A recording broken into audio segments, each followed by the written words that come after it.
All right, now we're going to take a deeper look at the sign gang and the any moment coming of Christ.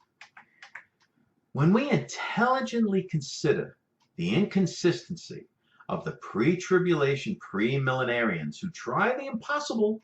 to reconcile their teaching that the fulfillment of Old Testament prophecies in present European and Middle Eastern political affairs proves that Christ's coming for his body is very, very near at hand, with their statement that they have always believed in the imminent coming of the Lord for his body, as have other faithful saints of God down through the Christian centuries, can we not understand why the post-tribulationists ridicule what they call their any moment theory? In one message concerning the coming of Christ for his church, the messengers,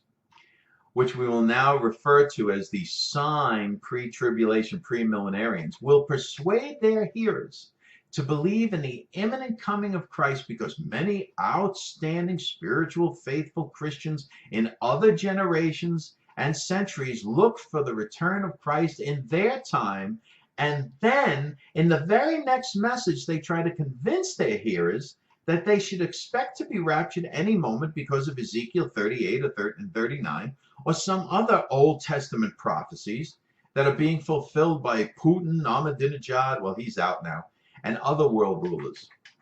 Look, surely if any of these men had come on the scene and do certain things to fulfill Old Testament prophecies before Christ could come to call his body to be with him in glory, then those pre-tribulationists of the 17th, 18th, 19th, or 20th centuries who expected Christ at any moment years before these world leaders of today were born,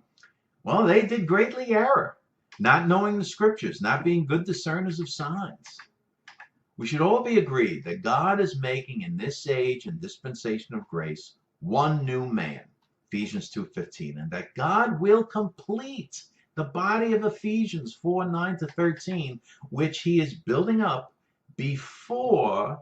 Christ calls his body to meet him in glory, and that completing the body of Christ does not depend in any way upon what Hu Jintao does in China, or Putin does in Russia, or Cameron and Sarkozy and Merkel do in Europe, or what the Jews, Arabs, and Muslims do in the Middle East. God will surely bring the end described in Ephesians 4:13, and then Christ will do with the church, his body, what is recorded in Ephesians 5:26-28. And then after that, hundreds of Old Testament prophecies will be fulfilled. But every spiritual, intelligent student of the scriptures knows that there is a sense in which the clock of prophecy has stopped until after the mystery coming of Christ in 1 Corinthians 15:51-54. Not that there haven't been plenty of date-setting schemes, and some men of God, sound in evangelical truth, have even tried to fix the date of the coming of Christ, figuring from some dates that they thought Daniel had fixed, the 7 times. They multiplied 7 times 360 and then added 2,520 years to the year the king of Babylon invaded Jerusalem, about 606 BC. So the Lord was to come not later than the Feast of Trumpets in 1914 AD. Well, when he did not arrive, they guessed again, saying they should have dated from Nebuchadnezzar's second invasion. Then there was the more recent 1984 crowd and the Y2K gang, and of course, the 2012 crew. Look, the guessing has not ceased.